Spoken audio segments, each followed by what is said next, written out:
Hi, and welcome. One of the simplest and most challenging decrees is I say yes to me.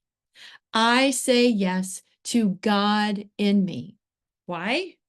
Because we are prone to live in duality. We are historically content to live in our stories. Historically content to live in our stories. Content in our status quo and fearful of our paralyzing what if question. Fear stops us from making big shifts.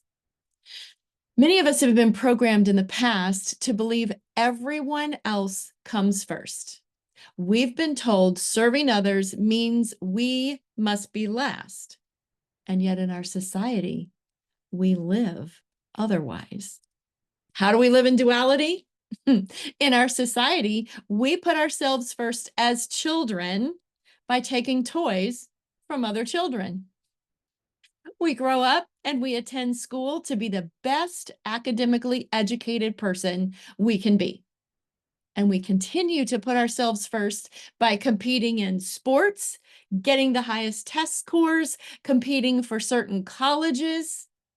As adults, we put ourselves first by writing the best resume and putting ourselves in position of career advancement. We even shop pricing on items to get our best possible price. Again, putting ourselves first. Not wrong, just what we do. As we progress into our stories, however, and allow fear to run our show, we begin to acquiesce in certain situations, attributing our fear to humility. We're just being humble. And we reason or treason our way out of our highest choices and desires in the name of unworthiness and even humility, when in truth, we're hiding behind skirts of fear. So why do we allow ourselves to live in either or? Either us first or others first? What about and? What happens when I change my fear-based question of what if into my decree, I say yes to me.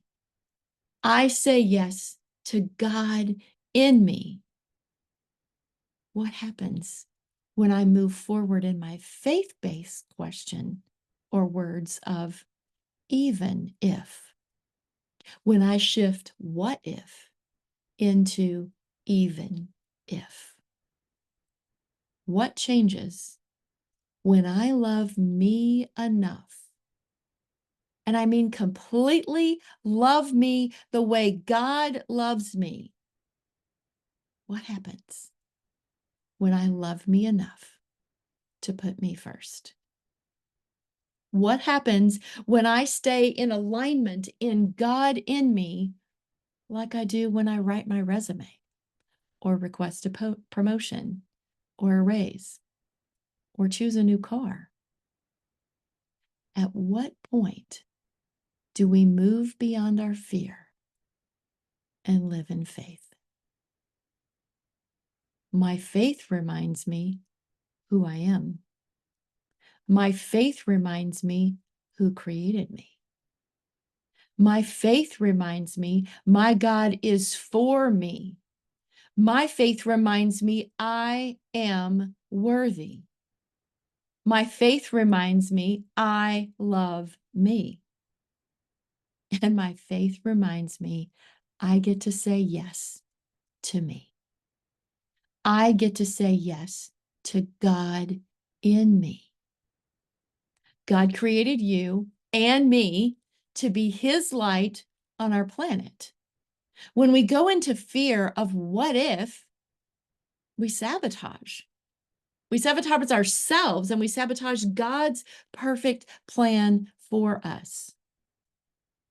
I was recently in a coaching moment with someone about moving forward in a bold new way. And this is the way coaching goes. We get to move forward in a bold new way. The analogy of boots came up. Shoes, boots, actual boots. She mentioned if she did a particular thing, others might think she's too big for her boots. I suggested if she's outgrown her proverbial boots, she gets to buy new boots. Boots come in all sizes. She has a choice. She can stay in her old comfortable boots stories and continue in people pleasing codependence, or she can make a new choice in new boots. Is she willing to step out in faith and wear her great, glorious God boots? Are you? We can live in fear or we can live in faith and love. Take a step of faith in your new God boots and say yes to you. You will flourish, and God already knows you can. He planned your path. So say yes and put on your boots and move forward. Fear, clothed in humility boots, is highly limiting.